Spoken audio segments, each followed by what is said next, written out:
nos intervenantes et intervenants, donc Isabelle Mercier qui est secrétaire nationale à la CFDT, Thomas Coutreau qui est statisticien, militant associatif et chercheur associé à l'IRES, et Sandro De Gasparo qui est ergonome, également chercheur au sein du laboratoire Artemis, ainsi qu'à Corentin Gombert qui co-animera à mes côtés cette table ronde et qui coordonne l'Agora d'Odesse. Merci également à toutes celles et ceux qui nous écoutent. Vous êtes toujours un peu plus nombreux à nous suivre. Aujourd'hui, nous avons un public divers, des praticiens de la santé au travail, des professionnels RH, des agents publics, des acteurs institutionnels, des managers, des syndicalistes ou encore des étudiants et des étudiantes. Et moi, je suis heureux parce que votre diversité est le reflet des forces qui doivent se conjuguer pour œuvrer en faveur des conditions de travail. Donc n'hésitez pas à poser vos questions tout au long du webinaire. Nous nous efforcerons d'y répondre soit en direct, soit à l'issue du webinaire, pendant un temps consacré aux questions-réponses, voire par écrit pour les questions qui resteront en suspens dans une foire aux questions qui sera diffusée en même temps que le replay. Donc, je suis moi-même Joseph Layani, je suis psychologue du travail et cofondateur d'AD Conseil. Nous sommes un cabinet qui œuvre en faveur des conditions de travail et des égalités. Et nous sommes une entreprise de l'économie sociale et solidaire. Je coordonne également le blog QVT, qui est un média citoyen créé dans le cadre de nos engagements d'entreprise sociale et solidaire. Donc maintenant, depuis 10 ans, le blog propose des articles et des podcasts de vulgarisation scientifique, des retours d'expérience, des prises de position. Et chaque année, à l'occasion de la semaine de la qualité de vie et des conditions de travail, le blog s'associe à un partenaire pour mettre en débat une thématique d'intérêt général. Et cette année, nous sommes associés à l'Agora d'Odesse, un think tank sur les questions de démocratie au travail, coordonné par Corentin Gombert, à qui je passe donc la parole pour se présenter et introduire notre thématique. Bonjour à tous. Merci beaucoup, Joseph. Je suis honoré et très, très heureux d'être là. Donc, effectivement, comme disait Joseph, déjà, je m'appelle Corentin Goubert. Et en plus, je coordonne un think tank, un laboratoire d'idées qui s'appelle l'Agora d'Odesse et qui vise à réunir une communauté de chercheurs et praticiens, de chercheuses et praticiennes d'organisations qui travaillent sur la démocratisation des organisations. Et l'objectif de ce think tank est d'organiser des événements, des conférences, de réaliser des écritures communes, de prendre position également, de permettre des partages d'expériences, de pratiques, de connaissances et de travaux scientifiques, donc entre toutes ces personnes de la communauté.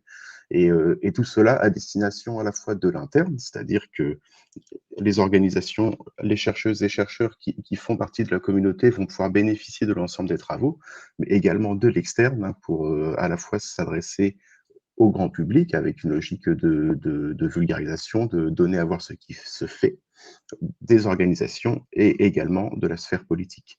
Donc dans ce cadre, nous sommes une communauté plutôt libre, ce qui fait que c'est assez dur de compter le nombre de membres de la communauté. Mais on est quand même quelques-uns. On a démarré en janvier et aujourd'hui, on a une activité plutôt soutenue et on est très, très content de s'associer à des conseils qui faisaient partie des premiers membres qui nous ont rejoints au départ. Et on est très heureux de participer à cette semaine de la qualité de vie au travail. Donc, vous avez peut-être déjà vu sur le blog QVT, il y a eu un certain nombre de contributions qui ont été faites et qui vont arriver tout au long de la semaine.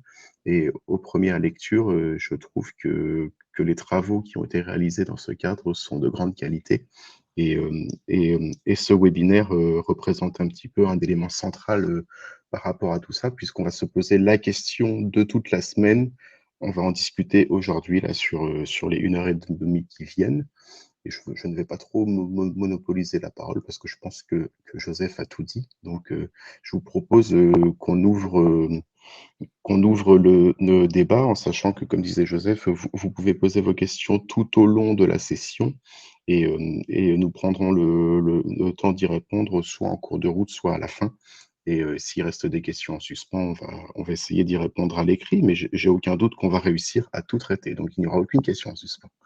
Et vous pourrez aussi également consulter le replay. Et, je vous propose, hein, aux différentes intervenantes et intervenants, à Isabelle, Sandro et Thomas, de peut-être compléter aussi la courte présentation qu'on a fait de vous lorsque vous allez répondre aux questions.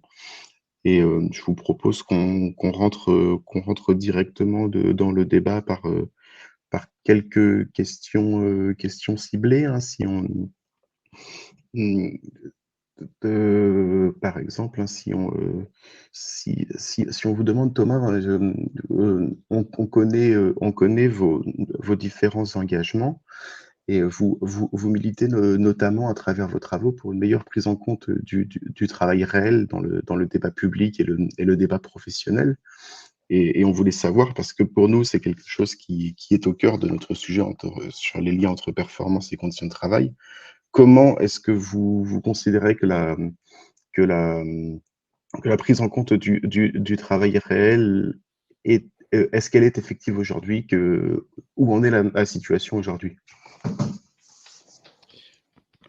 Oui, ben bonjour et merci de l'invitation déjà et merci de la question. Oui, donc moi je suis effectivement économiste et statisticien et je m'occupe, enfin mes recherches portent essentiellement sur les liens entre travail, santé et démocratie.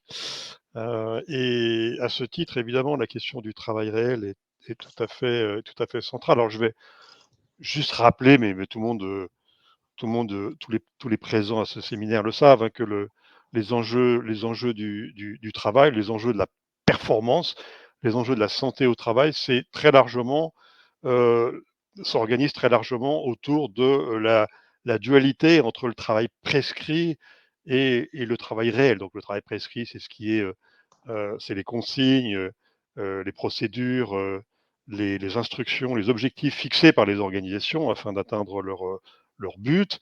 Et puis le travail réel, c'est la manière dont les salariés font avec ces prescriptions et font avec surtout la variabilité du réel, font avec la résistance du réel, comme dit Christophe Dejour. Et donc c'est cette dialectique entre la prescription et l'initiative, la créativité, l'inventivité des salariés qui permet à la fois d'atteindre les objectifs de l'organisation et puis de construire la santé des travailleuses et des travailleurs. Et malheureusement, cette dualité entre le travail prescrit et le travail réel, elle est largement ignorée des décideurs, des organisateurs du travail, des managers, des cabinets qui organisent aujourd'hui la prescription, des cabinets de conseil en management qui sont très hégémoniques aujourd'hui dans l'organisation du travail dans les entreprises, qui font comme si il suffisait de définir des prescriptions, des process, comme on dit aujourd'hui, dans les organisations, pour que les objectifs soient atteints et que la performance soit au rendez-vous. Et dans la plus grande ignorance de ce à quoi doivent se confronter les ouvriers, les aides-soignantes, les opérateurs, les opératrices qui sont en contact avec le réel, avec la clientèle, les usagers, les machines, les équipements, etc. Et ça provoque cette ignorance du travail réel. Elle débouche sur le fait qu'on pense au sommet des organisations qu'il suffit bah, de, de, de donner des consignes, de transformer, d'optimiser en permanence les procédés de travail par des décisions venues d'en haut, sans prendre en compte la connaissance et la perception, l'expérience des salariés de base. Et ça aboutit à la fois à des problèmes de qualité, des problèmes d'efficacité et aussi de graves problèmes de perte de sens du travail pour les salariés de base et de souffrances psychiques, de troubles de santé psychique qui sont aujourd'hui massivement développés dans les organisations et dans les milieux de travail. Donc, il faudrait effectivement que dans les écoles de management, dans les sphères décisionnelles, dans les partis politiques aussi, cette question de la prise en compte du travail réel, de la prise en compte de la parole, de l'expérience, des connaissances des salariés sur leur travail soit beaucoup plus diffusée, beaucoup plus connue, cette nécessité soit beaucoup mieux prise en compte. Et malheureusement, ça n'est pas le cas. On est plutôt dans un déni. Par exemple, aujourd'hui, on voit bien qu'il y a une crise du consentement à la subordination, qui se traduit par toute une série de phénomènes comme des démissions de masse, de l'absentéisme, des troubles de santé, etc. Et face à ces phénomènes vraiment, des difficultés de recrutement dont se plaignent la quasi-totalité des employeurs, mais face à ces difficultés qui, je le répète, viennent pour une large part de l'absence de prise en compte du travail réel, eh bien, il y a un déni qui se déplace sur la question des jeunes qui veulent plus travailler, ou des Français qui seraient particulièrement rétifs, râleurs, enfin, toute une série de préjugés ou de clichés qui sont mobilisés par les élites managériales et politiques pour finalement dénier l'ampleur du problème et ne pas se pencher sur les réformes de l'organisation du travail qui seraient nécessaires pour commencer à traiter ces difficultés. Merci Thomas. Et justement, ce point de conclusion à cette nécessaire réforme des organisations du travail, moi, elle m'inspire une question qui s'adresse plutôt à vous, Isabelle Mercier. C'est aussi un retour d'expérience, mon propre retour d'expérience aussi en tant qu'intervenant sur les questions de santé au travail. Quand on intervient dans les instances de dialogue social pour traiter des conditions de travail, la plupart du temps, on fonctionne avec des degrés de liberté et des règles du jeu qui sont déjà posées en matière de modèle économique, en matière de gouvernance. Or, on constate, c'est un peu cette question de la dialectique entre le travail réel et prescrit, que les problématiques de conditions de travail et de santé au travail sont souvent, en tout cas dans le discours des salariés et aussi dans ce que démontre la recherche, issues de certains choix dans ces modèles d'organisation et de modèles économiques. Donc, finalement, on fonctionne avec des règles du jeu qui sont posées, là où la réflexion sur ces modes d'organisation devrait faire bouger les lignes. Qu'est-ce qu'on doit penser justement de cette déconnexion entre conditions de travail et modèle économique dans les instances de dialogue social ?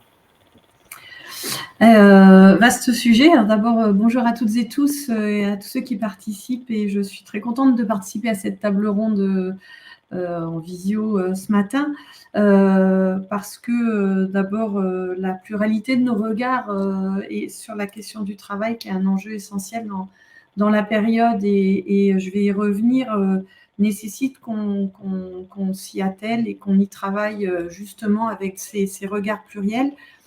Ensuite, parce que la démocratie sociale, et notamment la démocratie sociale en lien avec le travail, a des réelles répercussions sur la démocratie tout court, parce que la vie des gens dans l'entreprise et la vie des travailleurs dans l'entreprise et la qualité de vie des travailleurs dans l'entreprise a des répercussions sur la qualité de vie dans les territoires, et du coup va influencer la place citoyenne de ces travailleurs.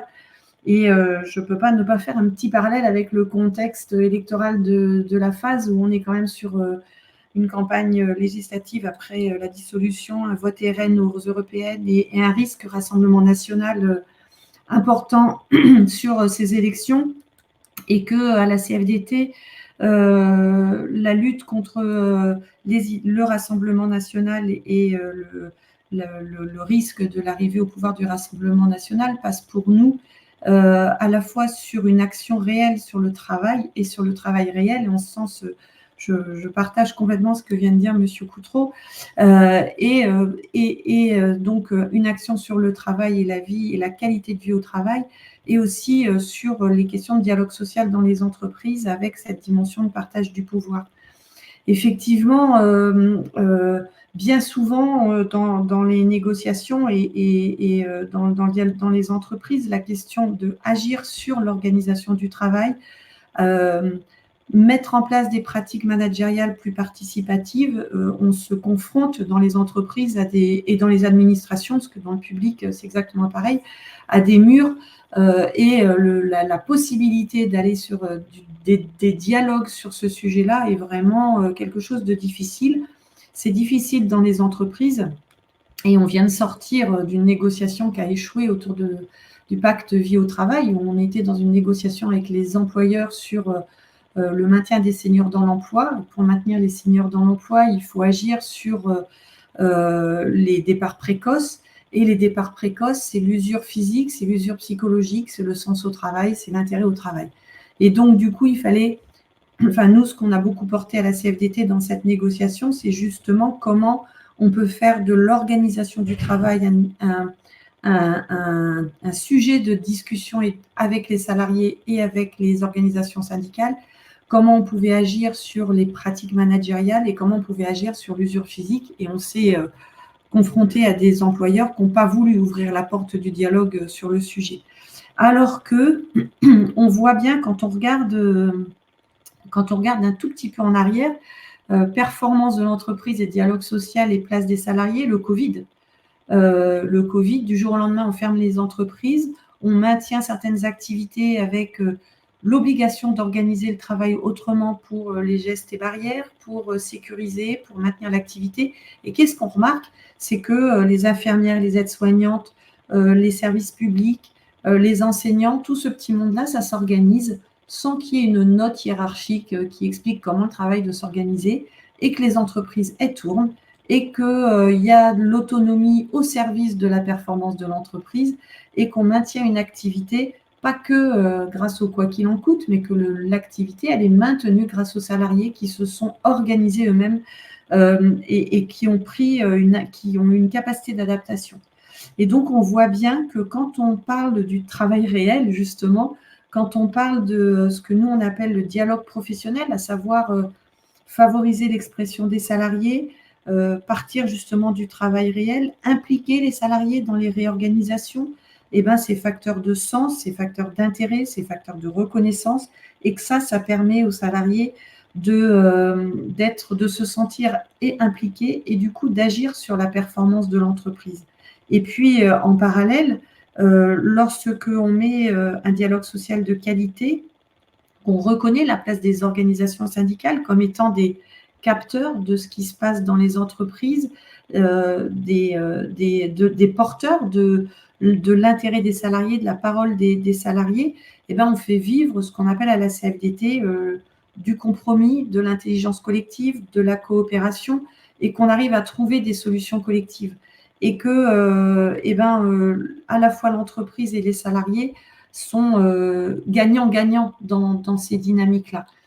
Et du coup, pour terminer sur cette première réponse à votre question, finalement, quand on voit la masse de transformations qu'on va être obligé d'affronter, transformation écologique, numérique, réchauffement climatique, on ne fera pas sans les salariés qui sont le maillon essentiel du bon fonctionnement des entreprises et qu'on peut toujours, dans les formations conduite de projet, management de projet, travailler sur ce fameux triangle coût, délai, qualité. C'est super intéressant, mais il ne faut pas oublier que coût, délai, qualité, il y a la qualité du travail et la qualité de la prestation, la qualité des travailleurs qui est tout aussi importante que la qualité du produit et que le dialogue social, la place des salariés, c'est ça qui sera levier de progrès dans les entreprises et du coup sur les territoires.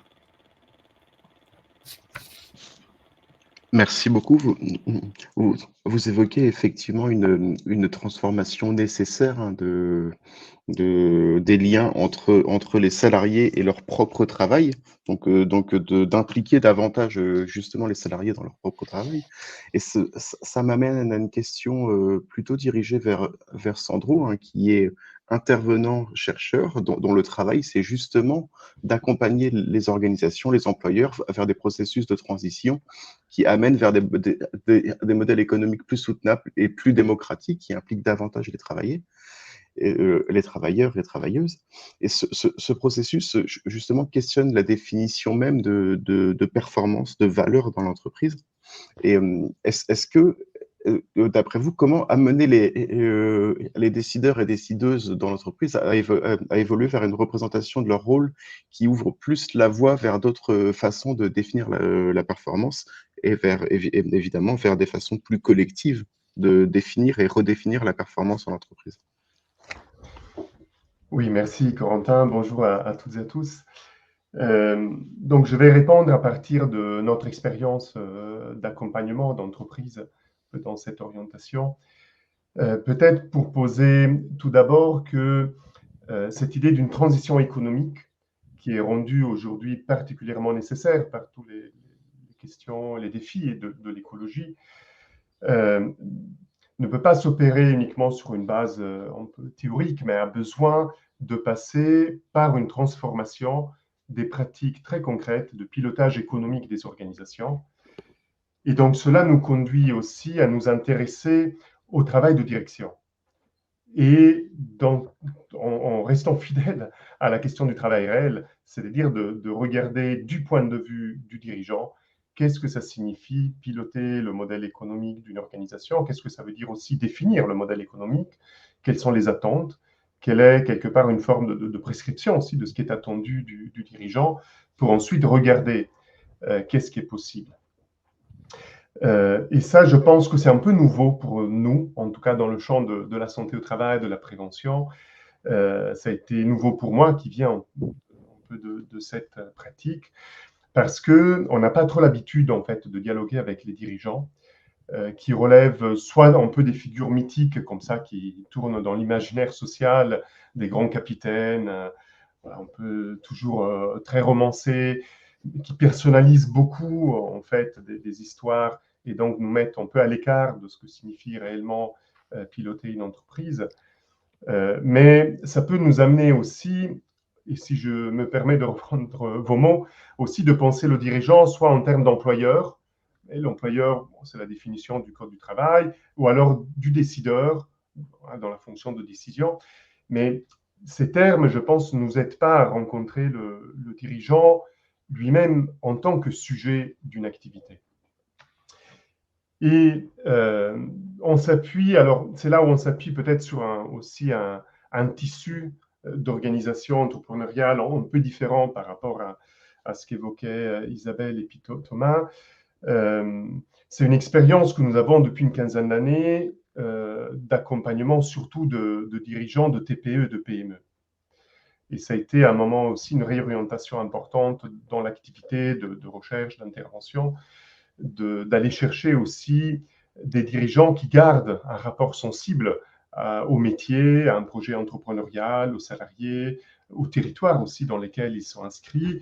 Et ça relève beaucoup en fait de petites, moyennes entreprises ou du secteur aussi de l'ESS, dans le milieu associatif ou du milieu aussi des coopératives qui en plus est en pleine effervescence en ce moment. Et donc il me semble que voilà, il y a quelque chose qui est nécessaire pour conduire la transition, de s'intéresser au travail du dirigeant et donc d'aller à des endroits où c'est possible de rencontrer le dirigeant en tant que praticien pour pouvoir discuter, pratiquer avec lui. Et quand on rencontre le dirigeant, on se rend compte qu'il y a besoin déjà d'abord de l'aider à déconstruire pour lui-même tout un modèle très dominant de pensée économique, de pensée de la performance, de rapport au travail, dans lequel bien souvent ces dirigeants de petites et moyennes entreprises ou du milieu ESS ne se retrouvent pas du tout. C'est-à-dire eux-mêmes, ils sont pris dans des contradictions importantes entre la manière dont on dit que ça doit fonctionner, avec tout un langage autour du marché, de la concurrence, des chaînes de valeur, ou d'une approche très gestionnaire du travail qui ne regarde que des dépenses et des charges, voilà, de déconstruire ça pour arriver à construire dans ce dialogue et dans cet accompagnement des nouveaux repères qui permettent de penser, de repenser des enjeux de performance en lien avec deux grandes questions, à mon sens, qui sont un peu d'actualité et dont il est intéressant aussi de penser les articulations. D'abord, du point de vue de la crise écologique, l'enjeu des externalités, qui est un peu le grand apport aussi des approches de l'écologie, qui requestionnent les externalités. Donc, les externalités, ce sont les effets induits non volontaires d'une activité productive sur l'environnement, voire même sur la société. On parle alors d'externalités négatives, sociales ou sociétales. Prendre au sérieux la question des externalités conduit à réinterroger complètement les enjeux de périmètre. Parce que toute l'entreprise moderne, elle est construite sur un périmètre très resserré de responsabilité, de pilotage, d'évaluation, d'acteurs. Et donc, la prise en compte des externalités permet déjà de réinterroger dans le pilotage de la performance tout un tas de questions de périmètre. Et donc, ça oblige aussi à s'ouvrir à d'autres acteurs et donc construire aussi d'autres modalités de relations avec d'autres acteurs en mettant à distance les logiques de la concurrence ou les logiques de la chaîne de valeur. Et le deuxième grand enjeu qui nous intéresse peut-être plus en premier lieu, c'est le rapport au travail, voilà, qui a besoin de mettre à distance là toutes les approches très gestionnaires qui ont été évoquées tout à l'heure par Thomas, pour repenser en quoi l'intelligence à l'œuvre dans l'activité, dans le travail réel, la compétence, les savoirs issus de l'expérience sont absolument essentiels pour comprendre et donc piloter des logiques productives, d'autant plus dans des activités très relationnelles qui sont apparues comme essentielles pendant le Covid. Et donc, c'est là où le Covid a été un effet révélateur important et qui sont d'autant plus essentielles aussi pour conduire la transition. Donc, voilà, la question de tenir compte des conditions de travail oblige quelque part à re-questionner ce qu'on appelle performance et de le faire avec les travailleurs qui sont en charge de faire vivre et donc de construire aussi dans la pratique un modèle. Et donc, ça invite aussi à travailler avec les gens, ce qui nous aide aussi nous-mêmes à aussi avoir en tête des voies alternatives. Merci Sandro.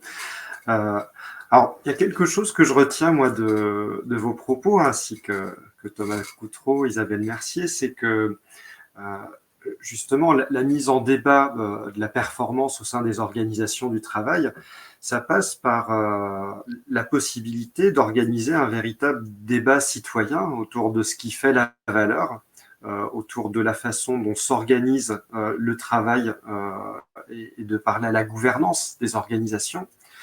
Or, on vit un peu dans un paradigme aujourd'hui où il y a un certain discours, une certaine représentation qui laisse à penser que la citoyenneté s'exerce hors travail et que le champ économique, à partir du moment où je dépasse le seuil de l'organisation du travail, qu'elle soit marchande ou non d'ailleurs, ma citoyenneté est bridée et que le débat démocratique se pratique hors travail. Donc c'est intéressant de souligner ce paradoxe.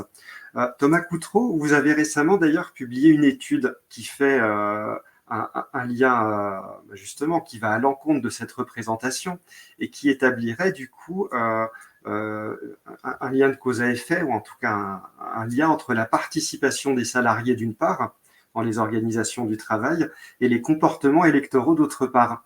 Est-ce que vous pourriez nous en parler un peu? Et là, pour le coup, c'est extrêmement d'actualité, voir quels enseignements nous pourrions aussi en partager. Oui, alors cette étude, je l'ai publiée il y a quelques semaines. C'est un document de travail de l'IRES, l'Institut de recherche économique et sociale, qui est donc l'organisme de recherche au service des organisations syndicales. Et l'article s'appelle le bras long du travail. Le bras long du travail, c'est l'idée que ce qui se passe dans l'entreprise, la façon dont est organisé le travail au quotidien, dont les gens s'insèrent dans des rapports politiques sur leur lieu de travail, des rapports politiques, parce que quand vous arrivez sur vos lieux de travail et que vous êtes confronté à une hiérarchie qui vous donne des consignes, qui oriente votre activité, eh bien, vous êtes évidemment dans une situation de subordination qui est un petit peu contradictoire avec les normes politiques qui prévalent dans nos sociétés démocratiques, hein, où la norme de l'autonomie individuelle et collective. Donc voilà, cette contradiction entre les rapports de travail dans beaucoup d'organisations et puis les normes politiques générales qui veulent que les individus soient responsables, autonomes et libres de leurs choix, eh bien, elle a des conséquences y compris sur la sphère politique et sur les comportements des travailleuses et des travailleurs hors de leur travail. Donc, ce que j'ai pu montrer avec cette étude, c'est que les conditions de travail, et notamment l'autonomie au travail et la possibilité offerte par l'organisation du travail de s'exprimer sur ces conditions de travail, ont un impact, en tout cas une nette corrélation avec avec l'expression électorale des salariés. J'ai pu faire ça en appariant deux bases de données, hein, les données de l'enquête conditions de travail du ministère du Travail, que j'ai animé pendant plusieurs années, et puis les données des résultats électoraux des enquêtes, des élections présidentielles de 2017 et européennes de 2019. Et ce qu'on constate donc, c'est une corrélation assez nette. Alors, plus précisément, le manque d'autonomie au travail, le manque d'autonomie opérationnelle au travail, qui est mesuré assez précisément dans ces enquêtes sur les conditions de travail, il est nettement associé à une faible participation électorale. Autrement dit, si vous avez peu d'autonomie dans votre travail, le risque d'abstention est à peu près accru de 30 à 40%. Et d'autre part, l'impossibilité de s'exprimer lors de réunions organisées sur le lieu de travail sur les conditions et l'organisation du travail, hein, c'est cette impossibilité de pouvoir prendre la parole sur son travail, elle est nettement associée au vote Rassemblement national, là encore avec un effet tout à fait significatif au plan statistique. Autrement dit, voilà, la façon dont les gens sont traités ou maltraités dans leur travail va les inciter, va les pousser d'une façon ou d'une autre à adopter soit un comportement de passivité politique avec l'abstention, soit un comportement évidemment de vote pour une formation politique autoritaire qui prétend avoir les solutions, des solutions de repli et de chauvinisme qui vont se dispenser finalement, dispenser les gens d'une réflexion plus profonde sur les causes des situations. Voilà, donc c'est des résultats qui sont assez, alors qu'on a retrouvés dans d'autres études internationales, mais qui sont très peu discutés en France, hein. En France, tout se passe comme si la question de l'entreprise, la question des rapports de travail n'était pas une question politique, c'est une question d'efficacité économique. Voilà, c'est pour l'efficacité économique, il faut que les gens acceptent d'obéir à des ordres. Alors que comme on l'a tous les trois expliqué précédemment, c'est loin d'être aussi simple que ça, et l'efficacité suppose, et l'efficacité au sens large, hein, suppose de prendre en compte le travail réel et la connaissance que les travailleuses et les travailleurs ont de leur travail.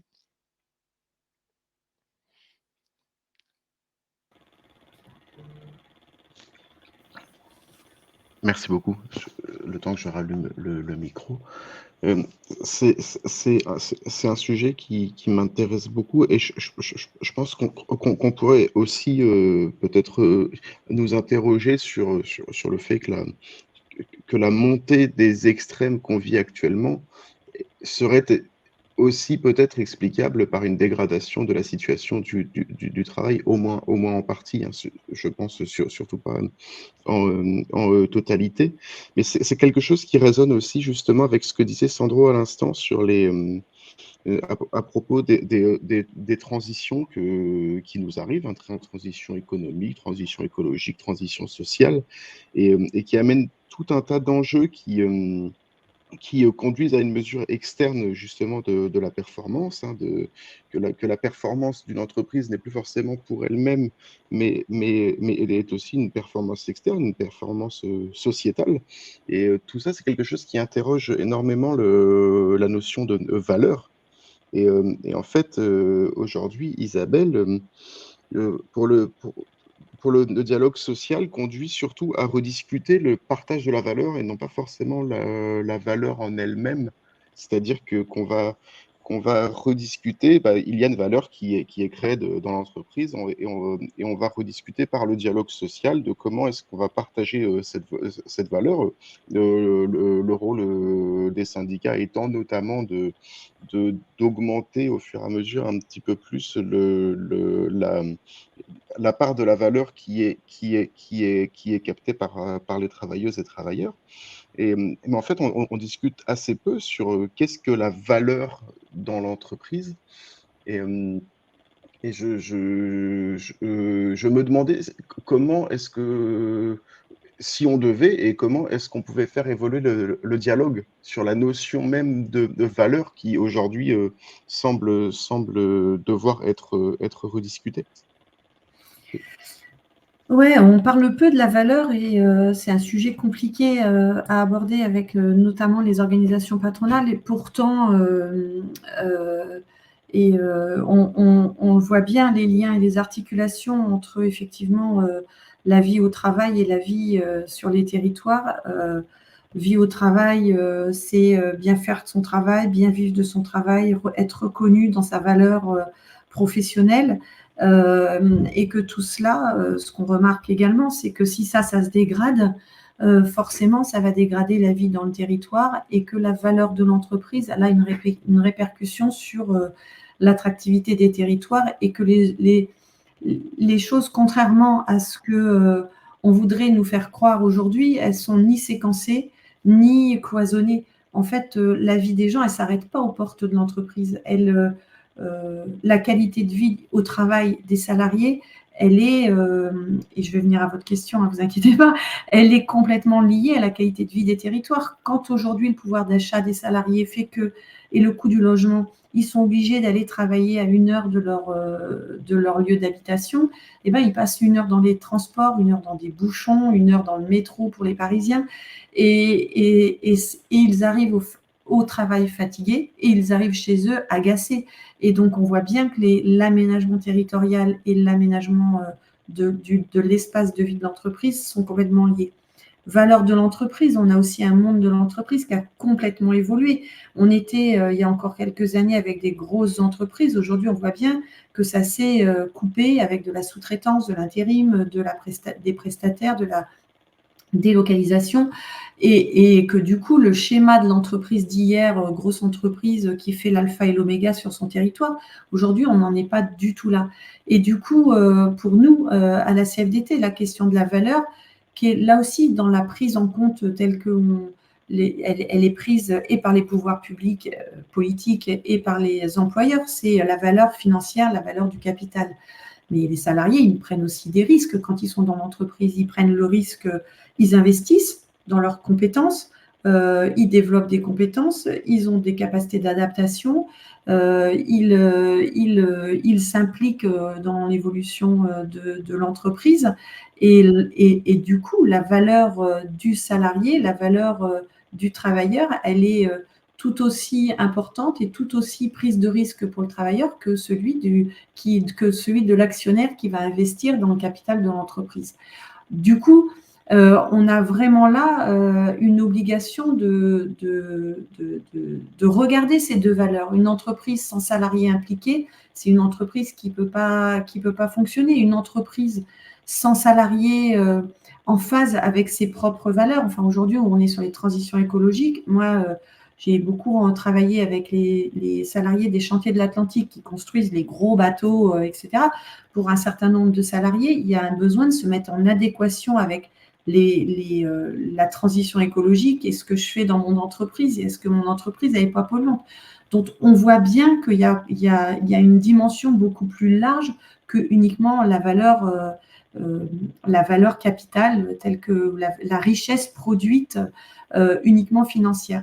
C'est pour ça que nous, on pose fortement des revendications sur ce sujet-là. C'est d'abord qu'il y ait une codétermination dans les entreprises, c'est-à-dire une participation des salariés et des organisations syndicales aux décisions stratégiques.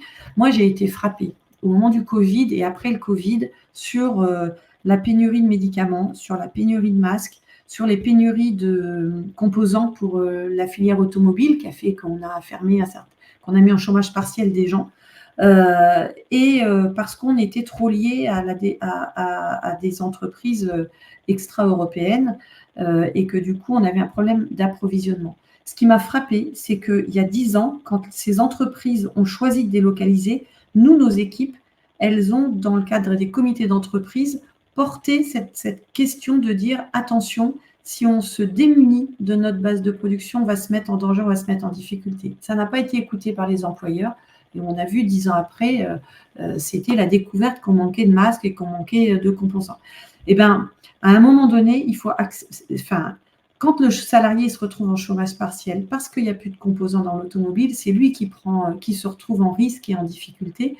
Et du coup, pour nous, c'est essentiel que y ait une place dans l'évolution stratégique, parce que les salariés, ils ont une expertise, ils ont une connaissance, ils ont une réelle expertise à partager et à apporter, et que ça doit pouvoir se discuter. Et donc voilà, c'est un premier élément pour nous qui est quand même hyper central.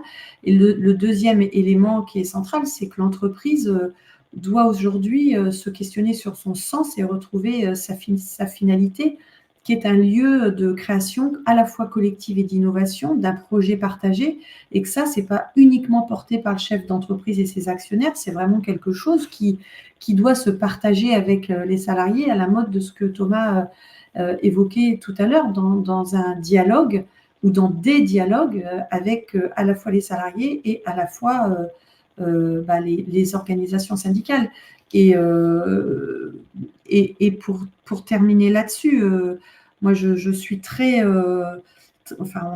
je suis convaincue du lien qu'il y a aujourd'hui, et du coup les statistiques le montrent, entre des salariés qui voient leurs conditions de travail se dégrader, leurs conditions de vie aussi pas forcément s'améliorer, et qui se retrouvent dans des systèmes de fonctionnement dans lesquels on leur impose des choses qu'ils trouvent pas logiques par rapport à leur expertise de travail. Et si on pense sur un autre sujet qui est l'organisation du travail, quand on impose la semaine de 4 jours sans réduire le temps de travail, sans parler organisation du travail, on intensifie le travail et on dégrade le travail des agents de la fonction publique, par exemple.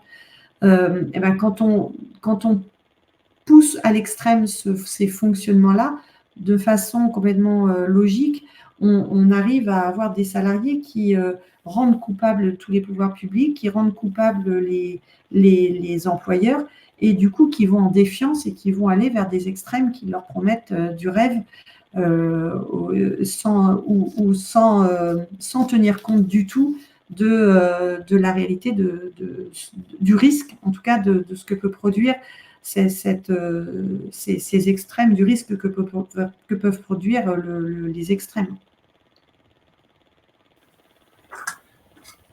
Merci, merci Isabelle. Et du coup, depuis le début de notre échange, nous soulignons quelque part la nécessaire réappropriation du débat autour de la structure même des organisations, dans leur gouvernance, dans leur modèle économique, dans leur finalité.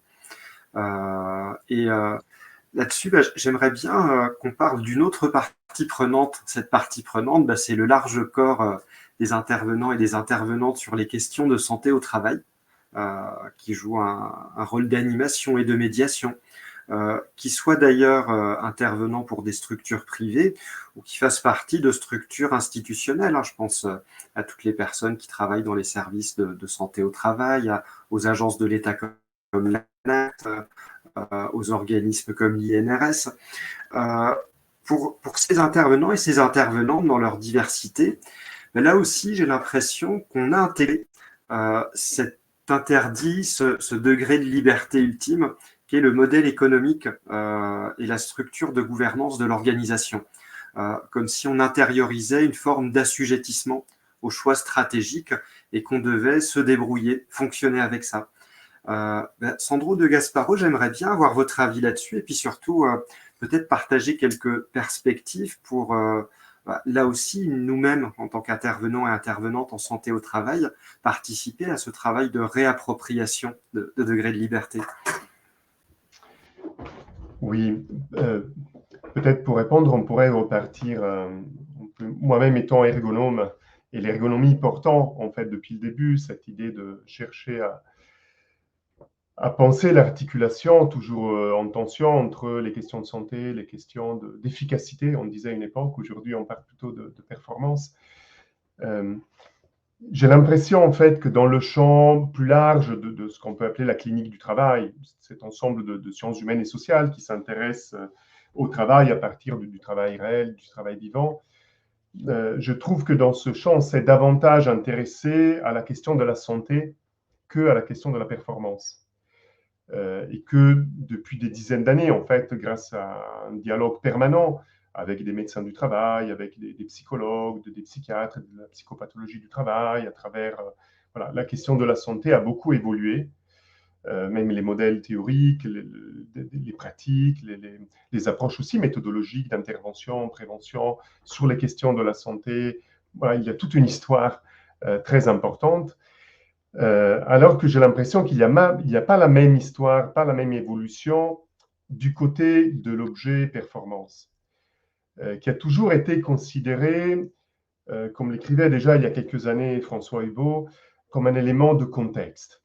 On intervient et on prend les normes qui nous sont données à nous en tant qu'intervenants comme un élément à prendre en compte, comme une norme qui est posée et donc de fait imposée par l'organisation, sans qu'on arrive véritablement à rentrer dedans, en fait, à mettre en discussion ça.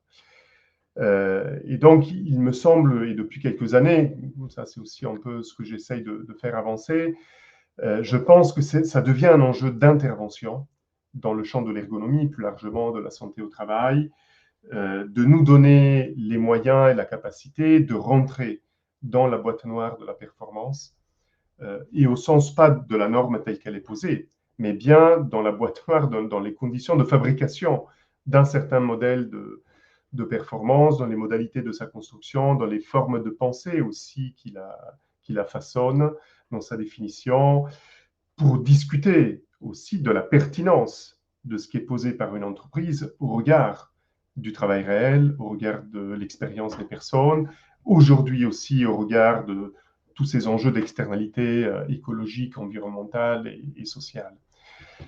Donc, je pense que nous-mêmes, en fait, dans le contexte actuel, et la question de l'écologie nous donne, à mon sens, aussi un nouveau levier pour réinterroger nos propres modèles de pensée, notre rapport à l'action. Voilà, donc je pense qu'il y a cet enjeu de faire du mode de pensée, des pratiques de pilotage économique et de performance un objet de nos interventions, de les questionner, de les contester, de les mettre en débat, de les reconcevoir, comme on sait le faire avec d'autres objets qui composent des organisations, des situations de travail.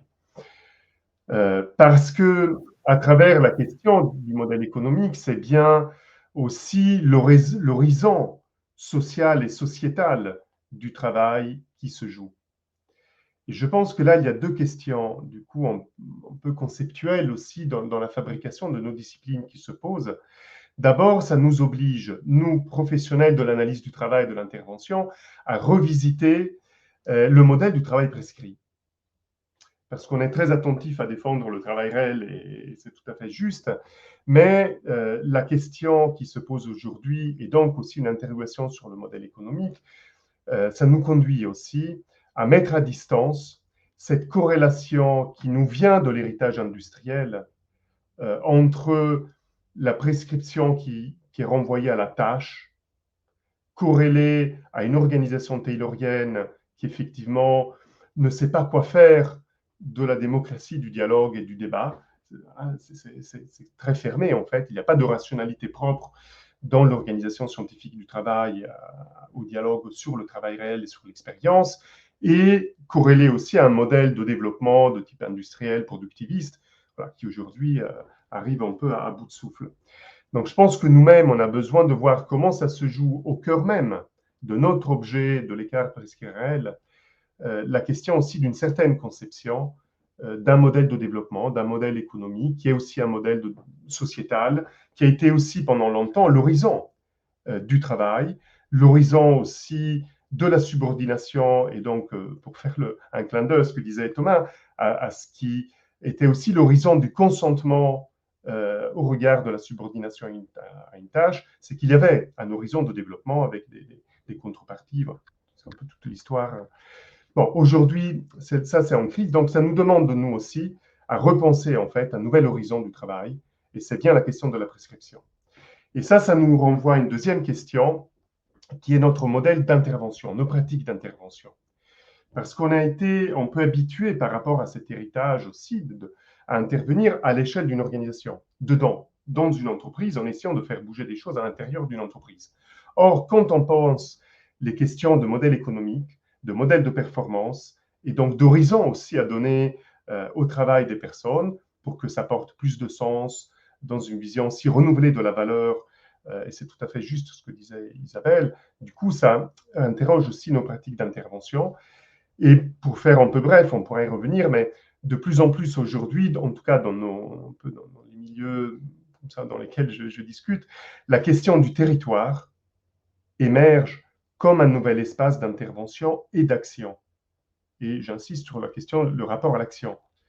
Quelque chose qui permet de remobiliser aussi des expériences nouvelles, de réinterroger la relation entre entreprises, entre elles, mais aussi avec des collectivités, avec d'autres organisations associatives ou citoyennes. Le fait aussi de réinterroger ou d'accompagner des initiatives citoyennes qui cherchent précisément aussi à une nouvelle perspective d'activité, de valeur sociale, de valeur sociétale, apporter des nouvelles réponses aux besoins de la population dans le territoire, ce qui permet aussi de réarticuler l'espace considéré comme un espace privé de la seule prérogative de l'employeur avec l'espace public et donc l'espace aussi de la démocratie, donc de rompre en fait ce mur et cette frontière qu'on hérite. Voilà. Et puis de remettre aussi, la question de la valeur est tout à fait importante aussi, remettre le travail dans une perspective aussi de valeur renouvelée et de voir comment ça peut apporter des nouvelles réponses en termes de mobilité, d'aménagement du territoire, des questions d'alimentation qui sont devenues absolument considérables depuis la crise du Covid, d'accès à la santé, d'accès aux services publics. Voilà. Donc je pense que voilà, nous-mêmes, on est interrogés en fait dans nos pratiques pour arriver à créer, accompagner aussi en mouvement, en capacité de porter un modèle de valeur, un modèle de performance, un modèle du travail un peu nouveau et donc opposable au modèle de la grande industrie financiarisée, globalisée, sur des chaînes de valeur internationales. Bon, on a besoin aussi de proposer quelque chose d'un peu alternatif, pas tellement pour transformer les organisations, ça c'est une question tout à fait juste, mais aussi pour redonner de l'espoir, pour redonner aussi un imaginaire de quelque chose d'autre possible, de redonner aussi une capacité de mobilisation des travailleurs dans l'espace public. Et je pense que c'est ça aussi un enjeu démocratique important, de pouvoir porter une autre conception du travail dans le débat social. Voilà, d'où l'intérêt, je pense, de cette table ronde et des initiatives qu'on porte les uns et les autres dans différents espaces. Merci beaucoup. C'est ce mouvement depuis d'abord les travailleurs vers les citoyens et d'un côté les travailleurs, d'un côté les citoyens, d'un autre côté les travailleurs citoyens, parce qu'en fait souvent c'est assez bien souvent les mêmes personnes. C'est un mouvement qui est fait de plus en plus par les structures de l'ESS notamment, qui restent un petit peu marginales, mais qui se font de plus en plus entendre. Et je pense notamment aux coopératives, avec les SCOP d'un côté, ou les SIC même, hein, pour les enjeux que vous évoquez, Sandro, résonne beaucoup à travers l'objet même des SIC. Et justement, si on parle de la participation des parties d'abord constituantes que sont les salariés, puis des parties prenantes plus en général, on voit que l'ESS fait des choses, parfois bien, parfois moins bien, et ça, je pense qu'on pourra en reparler, qui est l'impact des enjeux externes à l'entreprise sur les parties constituantes internes, qui n'est pas toujours très très bon. Et ça m'amène une question peut-être plutôt à Thomas, justement, sur le fait de, OK, pour les modèles qui gèrent déjà la participation des salariés à la gestion de l'entreprise, ça fonctionne, ça fonctionne. Par contre, au niveau de cette nécessaire, ce dialogue nécessaire avec les salariés, tant au niveau de la performance que du travail prescrit, du travail réel et des conditions du travail, comment l'exercer en dehors de ces modèles justement coopératifs notamment?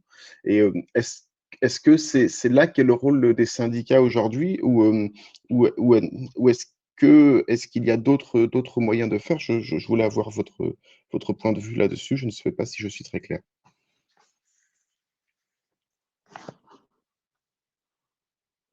Je crois que Thomas vient de disparaître. Oui, je pense qu'il va se reconnecter. Cela dit, juste en attendant le retour de Thomas, moi je voulais aussi revenir sur cet enjeu de dialogue global au sein de l'entreprise, sur le modèle entre les différentes parties prenantes. Et là-dessus, revenir plutôt sur les récentes, en tout cas les dernières évolutions du cadre du dialogue social en entreprise. Moi, j'ai deux questions en une pour vous, Isabelle Mercier. Alors déjà, les dernières évolutions légales qui ont conduit justement à la fusion des instances représentatives, le CS et le CSE qui s'est formé avec la fusion du CE et du CHSCT, elle partait déjà du principe, en tout cas c'est le principe que revendiquaient les porteurs de la loi, de recréer un dialogue social global en fusionnant les instances. Donc aujourd'hui, on constate des retours sur le terrain qui iraient plutôt dans l'autre sens, en disant que le dialogue social autour des conditions de travail n'aurait pas été servi par cette fusion. Moi, j'aimerais bien avoir votre avis déjà sur ce point. Et ensuite, je pense que c'est une seconde question qui s'inscrit dans la lignée de la première, savoir si aujourd'hui vous considérez que les parties prenantes du dialogue social sont suffisamment outillées pour mener un dialogue social de qualité en matière de temps, de formation, d'outils et de ressources. Ouais. Alors,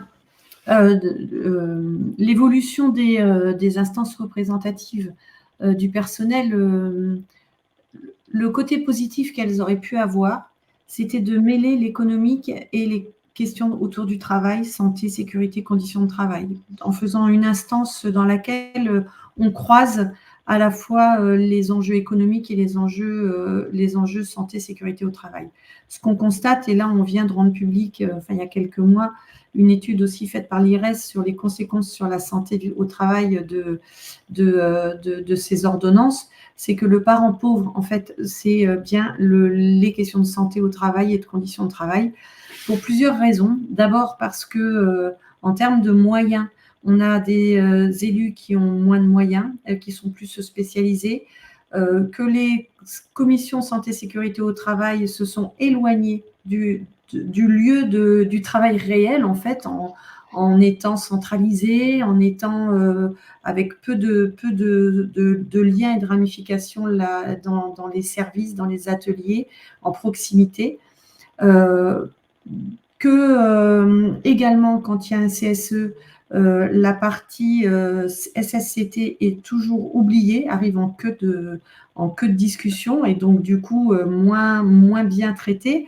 Et puis l'autre élément, c'est que dans le temps, on avait des délégués du personnel qui étaient en proximité avec les salariés, qui étaient des vrais capteurs de ce qui se passait sur le terrain, qui pouvaient faire un lien entre la réalité de la vie et puis voilà les évolutions et qui du coup avaient cette proximité avec les salariés et qu'aujourd'hui on a moins de représentants des salariés, ils n'ont pas du tout les mêmes missions que les délégués du personnel, ils ont peu de missions sur les questions de santé et sécurité au travail et que du coup la partie santé au travail est vraiment la grande oubliée finalement de ces ordonnances de ces nouvelles instances représentatives du personnel. Donc nous, ce qu'on porte aujourd'hui à la CFDT, c'est justement plus de place aux commissions santé sécurité au travail, avec un réel éventuellement droit aussi à l'expertise, parce que le droit à l'expertise, qui était aussi une des colonnes vertébrales, fut un temps des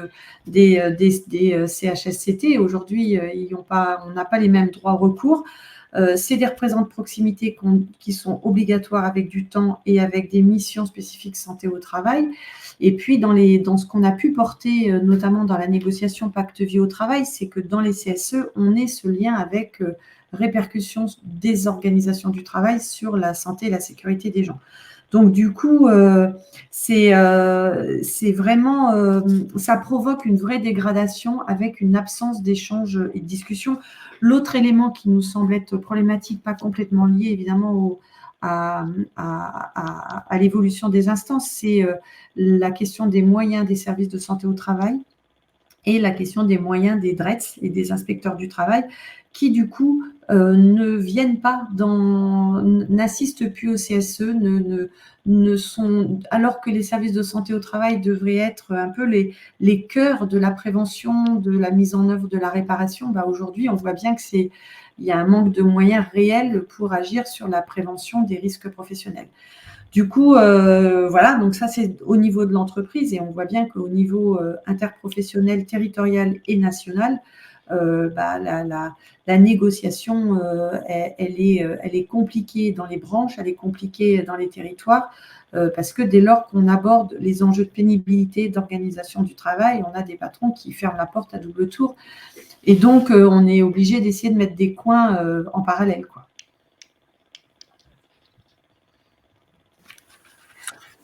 Merci. Du coup, ouais, je reviens peut-être vers Thomas Corentin, justement. Vous demandez si l'organisation de l'économie sociale et solidaire, et en particulier l'organisation des SCOP et des SIC, n'était pas une alternative qui pouvait être inspirante justement pour faire évoluer un peu le dialogue professionnel autour de ces questions de modèle économique et de conditions de travail. Oui, désolé, donc j'ai eu une coupure de réseau, mais j'avais bien entendu la question de Corentin juste avant d'être déconnecté. Oui, alors je pense que ce que disait Sandro et ce que vous dites sur les modèles alternatifs et en particulier le lien avec les territoires et avec les différentes parties prenantes à l'activité de l'entreprise, mais extérieures à l'activité de l'entreprise, c'est des germes de quelque chose, c'est des germes d'alternatives qui mettent en scène finalement la possibilité concrète de définir d'autres manières d'organiser le travail et même de concevoir les finalités du travail. Et les modèles de performance, les modèles d'efficacité qui ne sont pas réduits à la performance économique chiffrée, mais qui prennent en compte toute une série d'impacts qualitatifs sur l'environnement, sur la cohésion sociale, le tissu territorial, etc. Donc, de ce point de vue-là, c'est des germes extrêmement précieuses. Mais il faut bien reconnaître que la grande majorité de l'économie aujourd'hui est soumise à des logiques financières et ou bureaucratiques extrêmement prégnantes et qu'il n'y a pas manifestement, comme le rappelait Isabelle à l'instant, la moindre volonté de la part des élites dirigeantes de discuter de ça, de discuter des modèles de performance et des modèles d'organisation du travail dont ils considèrent qu'ils sont rationnels et qu'ils atteignent leurs objectifs, en particulier en matière de rentabilité financière, qui est aujourd'hui à un niveau historiquement tout à fait satisfaisant, notamment pour les grands groupes. Et donc, ils ne voient pas de raison de mettre en cause ce modèle dominant. Et pour autant, je parlais tout à l'heure de crise du consentement à la subordination. On a dans le corps social véritablement, on va dire, une révolte, en tout cas latente, même parfois ouverte, contre ces modes d'organisation et leurs conséquences sur la santé, l'environnement et la cohésion sociale. Et donc là, je pense qu'on est vraiment face à un problème, je dirais, un problème politique, un problème de rapport de pouvoir dans la société, et où la question qui se pose à nous, c'est comment construire un sujet social suffisamment puissant qui prenne en charge cette question de la transformation du travail, de son organisation et de ses finalités.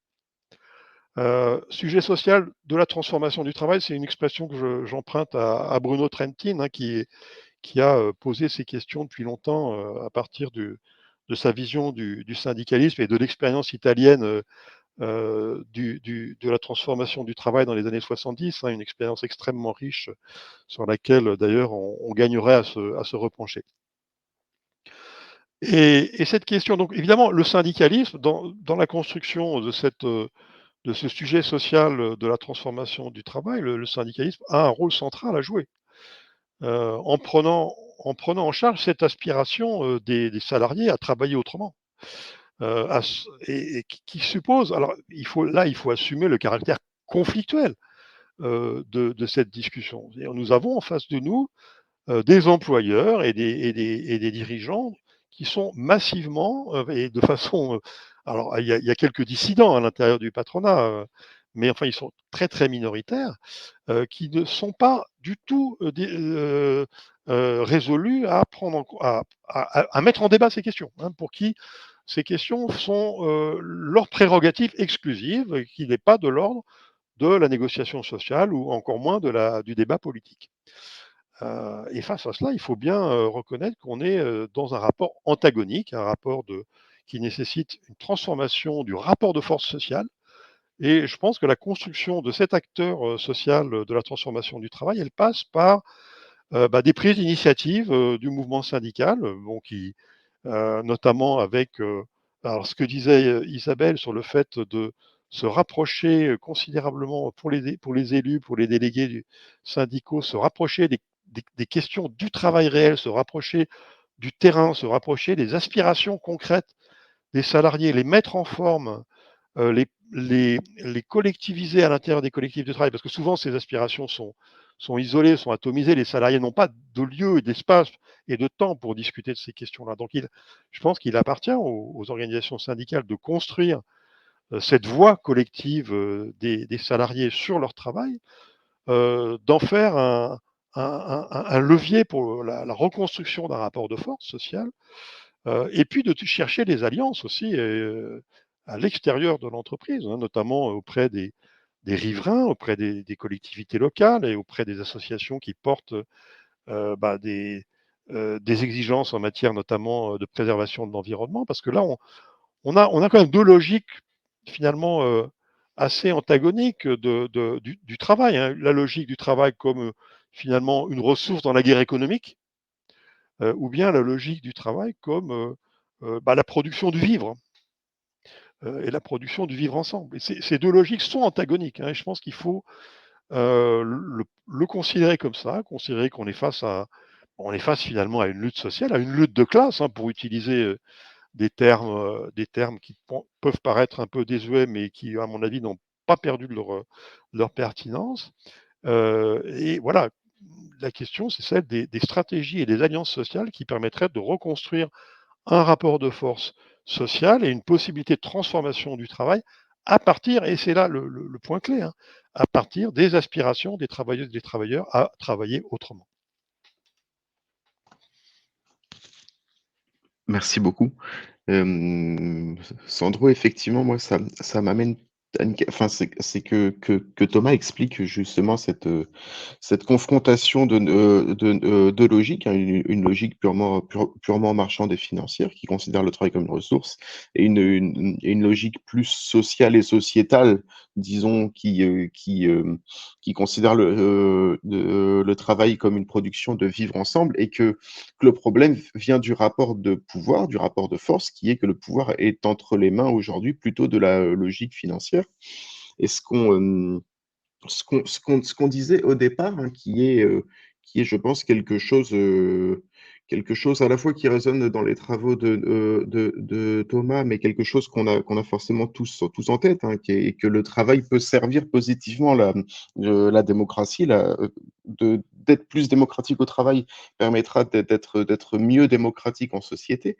Et moi, ça m'amène à la question de la démocratie au service du travail. Et si on prend comme exemple quelque chose qui s'est passé, je crois, l'année dernière, le scandale Orpea, c'est quelque chose qui était complètement innovant, avec un basculement de la logique financière, avec le fait que Orpea n'a plus été analysé à ce moment-là en tant que entreprise productrice de valeur, mais a été analysé comme entreprise productrice de mal-être, tant pour les travailleurs que pour les citoyens. Et, et donc, ça nous amène à un appel, à un dialogue ouvert à la société, de dialoguer pour l'entreprise en ouvrant le dialogue aux citoyens, et que cela pourrait avoir des impacts plutôt positifs sur le travail. Et on se demandait comment est-ce qu'on peut organiser justement ce dialogue sur l'entreprise, sa performance et sa valeur dans la société, donc l'ouvrir à la société civile. Et plutôt Sandro. Oui. La question est complexe, on est au début, et je partage complètement le propos de Thomas sur le fait que c'est bien une question politique de réorganisation des rapports de force et donc aussi d'organisation de nouvelles forces sociales à un moment où ça paraît plutôt bloqué du côté des représentants dans les institutions telles qu'elles existent aujourd'hui. Donc, le sens de mon propos, c'est évidemment pas de chercher à opposer, mais la perspective, c'est comment trouver dans la société civile de nouveaux leviers de dialogue social, de nouveaux leviers, y compris pour renouveler l'action syndicale. À mon sens, ça ne peut plus se jouer uniquement à l'intérieur de l'entreprise ou à l'intérieur d'une logique de branche ou de secteur. Et j'entends à quel point c'est compliqué, c'est difficile, voire même à des moments c'est bloqué. Et donc c'est bien une question aussi de mobilisation de nouvelles forces sociales en capacité de créer ces alliances, de créer un mouvement social face à ce blocage. Et la perspective, à mon sens, nouvelle qui s'ouvre avec la question écologique, c'est une sensibilité renouvelée dans la société civile au regard de tout un tas de sujets qui aujourd'hui sont importants, liés aux conditions de vie, liés à l'alimentation, à la santé, à l'éducation, aux différents services publics qui se sont très fortement dégradés ces dernières années. Voilà. Donc c'est un peu une alliance où les travailleurs ne peuvent plus uniquement agir entre eux, mais ont besoin de construire une alliance avec les citoyens qui sont eux-mêmes par ailleurs, mais aussi du côté des bénéficiaires, des usagers des activités auxquelles ils contribuent. C'est là la question de l'horizon du travail, c'est de reposer la question de la valeur, c'est-à-dire pourquoi faire. Et le pourquoi faire, la logique industrielle a mis un mur. C'est l'usine qui décide toute seule, et le bureau des méthodes qui décide toute seule quel est l'horizon de la production à travers des biens produits en masse, standardisés, sur lesquels le travailleur n'a absolument rien à dire. Aujourd'hui, avec toute la dimension très relationnelle des activités, que ce soit dans les métiers du service, mais pas que, en fait, dans toutes les organisations, il y a de plus en plus d'enjeux très relationnels, de coopération, de concertation. Et donc, c'est à partir justement des mutations internes au travail réel qui interpellent de plus en plus des questions relationnelles entre les producteurs et les usagers, les bénéficiaires. C'est à partir de là où on peut trouver aussi ces nouvelles alliances aussi qui ensuite restent à organiser, et on peut s'interroger sur les modalités d'organisation. Voilà, et en étant attentif en partie à des initiatives qui restent tout à fait émergentes, mais qui peuvent aussi être un levier important, pas forcément de transformation sociale tout de suite, mais déjà d'acculturation, déjà d'éducation, d'acculturation, de construire une conviction que les choses peuvent aussi fonctionner autrement, à travers aussi des actions éducatives. Là, moi, je regarde un peu tout ce qui se passe dans le monde des fresques. Il y a eu tout un développement de fresques pour le climat, la biodiversité. Nous-mêmes, on a fait une fresque de la transition économique qui, justement, se veut aussi comme un outil d'éducation populaire pour aider les personnes à se réapproprier des questions d'ordre économique, sociétal, en lien avec leur expérience du travail, leur expérience professionnelle. Ça passe aussi par des communautés territoriales.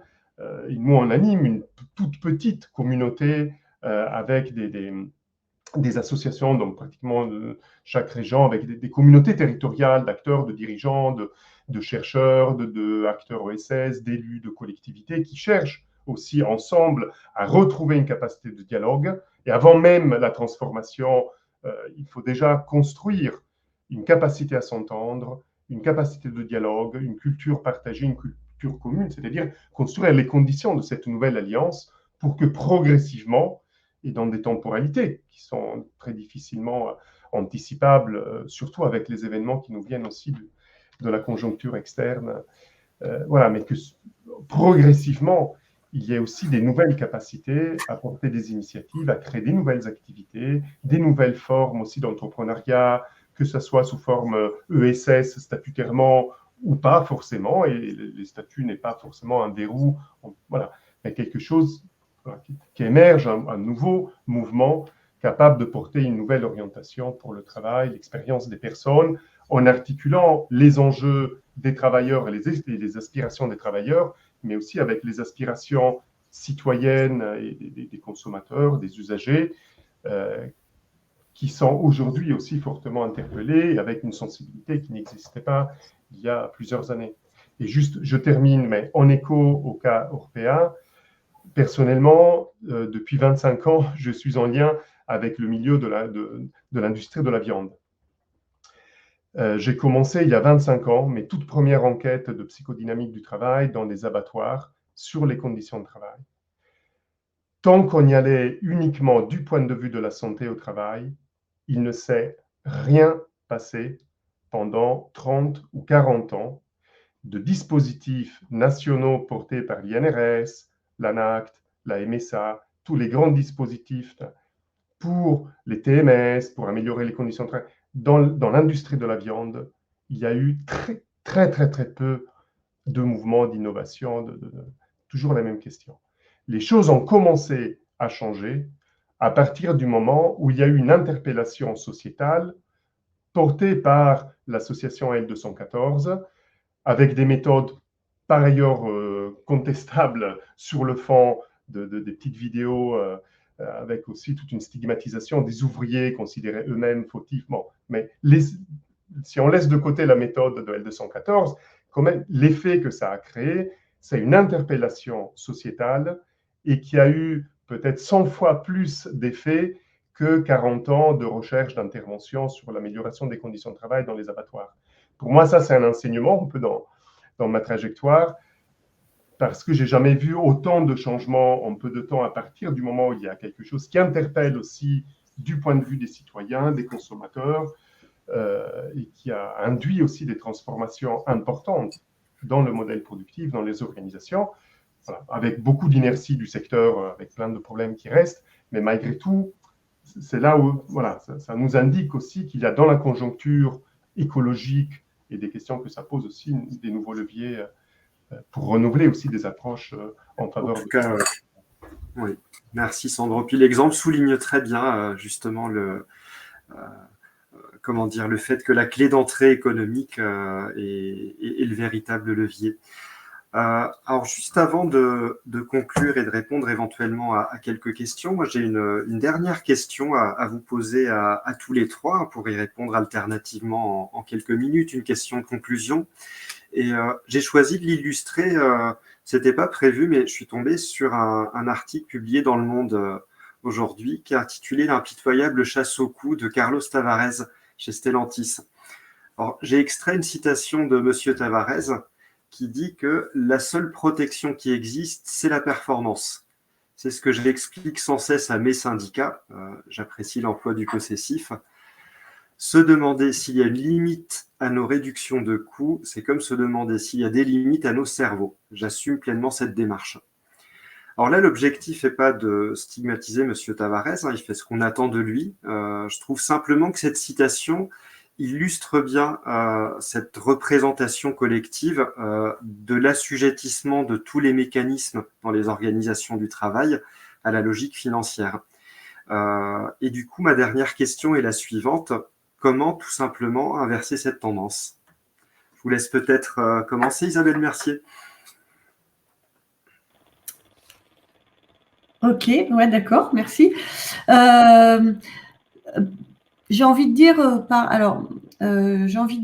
la force du syndicalisme dans l'entreprise et sur les territoires, parce que je voudrais pas qu'on sorte de cette table ronde en se disant que l'organisation syndicale a rien obtenu pendant l'ensemble de ces années, parce que y compris pour reprendre l'exemple de la filière viande, j'étais dans une boîte un abattoir de bœuf, viande de bœuf en Sarthe, où on a une équipe syndicale avec un fort taux de syndicalisation et et du coup un poids important dans la négociation sur les questions d'organisation du travail, et où ils ont mis en place de la formation pour l'adaptation des postes de travail, sur la polyvalence, aménagement du travail pour faire davantage de pauses et éviter les gestes répétitifs sur les trop grandes durées, ou quand il y a un réaménagement d'une chaîne alimentaire, ils travaillent avec les agents, avec les salariés qui sont sur la chaîne pour éviter justement que la transformation de la pratique du travail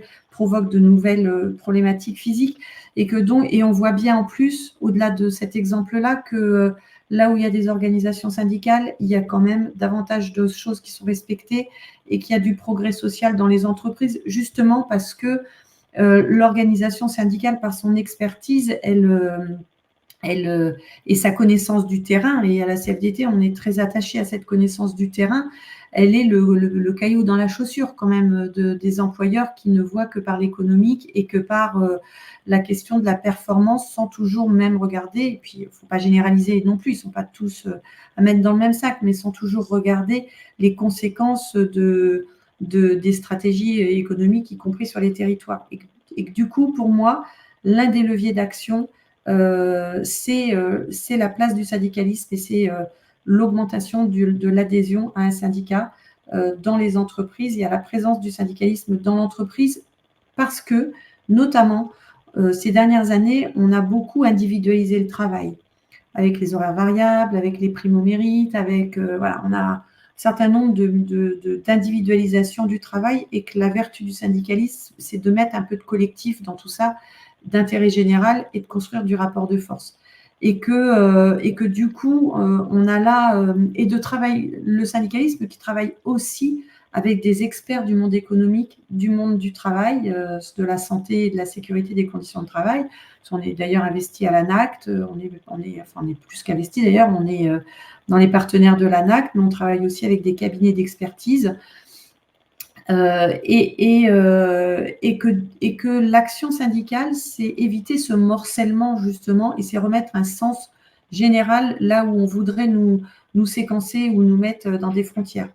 Et puis, je partage complètement ce qui a pu être dit par les deux autres intervenants sur la place, la territorialisation, la place des territoires et les alliances. Et il se trouve que nous, à la CFDT, depuis maintenant ça doit faire 4 ans, on travaille avec un collectif qui s'appelle le Pacte du pouvoir de vivre, dans lequel on a différents types d'associations, et on est aujourd'hui à 60 associations qui font partie du pacte, et justement pour à la fois agir sur le travail dans l'entreprise, mais aussi agir dans le territoire, parce que on l'a dit toute la matinée, donc les deux sont liés, et que l'écoute des salariés dans l'entreprise et l'écoute des citoyens dans les territoires, c'est vraiment ce qui fera la richesse et ce qui donnera un souffle nouveau à la fois à la démocratie, ce qui nous permettra de gérer les transitions et les mutations rapides qui sont devant nous. Enfin, moi, je prends un dernier exemple, le réchauffement climatique. J'étais avec les équipes de la construction et bois. Les gars, derrière le camion qui fait les revêtements de sol, ils sont à 100 degrés déjà quand il ne fait pas super chaud. Donc, on imagine quand il y a des grosses canicules. À un moment donné, les patrons, au niveau de l'attractivité des métiers, les questions de pénurie de main-d'œuvre et de santé de leurs travailleurs, ils vont bien être obligés quand même de parler avec les représentants des personnels pour améliorer, adapter le travail à ces nouvelles conditions climatiques. Voilà, et puis juste pour terminer, je pense qu'on a un vrai sujet, en tout cas en France, par rapport à certains pays nordiques, sur la question du partage du pouvoir, qui n'est pas « je te prends ton pouvoir », mais qui est vraiment comment ce partage du pouvoir se fait dans l'intelligence collective et la coopération, et que ce soit nos gouvernants, parfois les nombreux politiques auxquels on peut s'adresser, et les employeurs, c'est vraiment un sujet sur lequel on a à progresser collectivement, en se disant que tous, on a à apporter notre pierre à l'édifice, et que c'est en parlant ensemble, et ça a été très expressif au moment du conflit retraite, ça a été très expressif dans les assises du travail, où on voit bien que quand on met des têtes qui n'ont pas les mêmes regards à parler ensemble, on arrive à trouver des solutions à des problématiques et on arrive à trouver des pistes et des leviers d'action. Merci Isabelle. Thomas, vous souhaitiez à votre tour réagir sur les leviers d'inversion de cette tendance? Oui, très brièvement, moi j'ai évoqué cette idée de construction d'un sujet politique et de la transformation du travail. Et je pense que ce que disait Sandro sur l'exemple qu'il prenait sur l'impact d'associations extérieures au travail sur les possibilités de peser sur l'organisation du travail, c'est tout à fait significatif de ce que j'entends par constitution d'un acteur politique, d'un sujet politique. Sauf que là, bon, il n'y a pas vraiment de coordination entre les associations et les syndicats, voire même parfois il y a des oppositions. Donc voilà, il y a un travail politique de construction commune entre le mouvement syndical et le mouvement associatif qui est commencé, évidemment. L'exemple du pacte de pouvoir de vivre ou de l'Alliance écologique et sociale avec d'autres organisations syndicales, c'est des prémices de choses tout à fait intéressantes. Juste un mot sur le syndicalisme. Moi, j'ai fait des travaux statistiques sur l'impact de la présence syndicale sur les conditions de travail. Et alors, il y a un vrai impact sur les risques physiques et chimiques. Ça peut être démontré. Les statistiques montrent que quand il y a un CHSCT animé par les organisations syndicales, enfin quand il y avait, parce que c'est avant leur suppression, mais la prévention en matière de risques chimiques et physiques était de meilleure qualité. Par contre, il n'y a pas d'effet sur l'organisation du travail. C'est-à-dire que les syndicats et les CHSCT ne sont pas efficaces en ce qui concerne la question de l'autonomie au travail, de la reconnaissance, de la participation des salariés.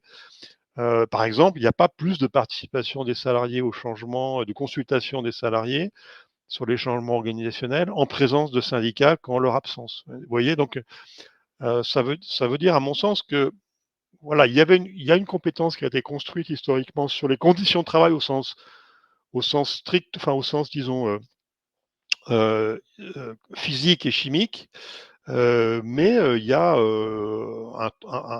un trou noir, enfin, sur l'intervention sur l'organisation du travail. Ça reste une faiblesse, hein, disons, du mouvement syndical, cette difficulté à intervenir sur l'organisation du travail. Et je pense que, alors qu'aujourd'hui, c'est quand même la question clé, quoi, hein. Quand je parlais tout à l'heure des problèmes de santé psychique au travail qui sont absolument massifs et qui trouvent leurs racines dans les questions d'organisation du travail. Donc là, il y a vraiment une interrogation. Alors, je sais que les organisations syndicales y travaillent, hein, mais voilà, il y a une question majeure à approfondir, c'est la capacité des organisations syndicales et des instances représentatives à peser sur l'organisation du travail. Or, et là, ce n'est pas les managers qui vont ouvrir cette possibilité, hein. On voit bien que la négociation collective sur ces questions-là, elle est bloquée. Donc, quelles initiatives les organisations syndicales peuvent prendre de façon autonome pour reconstruire un rapport de force, une mobilisation des salariés et des parties prenantes extérieures sur ces questions-là? Voilà, c'est un peu la question, à mon avis, qui se pose aujourd'hui. Et Sandro, vous souhaitiez peut-être conclure brièvement sur ces leviers d'inversion de la tendance? Oui, volontiers.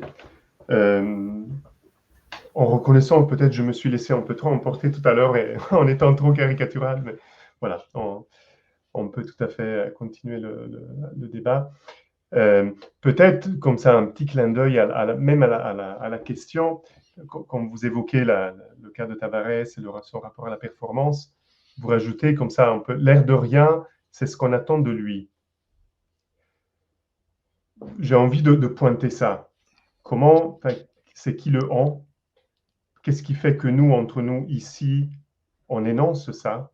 À mon sens, c'est là l'enjeu qui est aussi peut-être un enjeu, encore une fois, d'abord culturel, d'abord lié à nos propres modes de pensée, comment nous-mêmes, on pense ce qu'est la performance, quel est le rôle d'un dirigeant, parce qu'on voit bien pour qui c'est son job de faire ça, mais pas pour moi.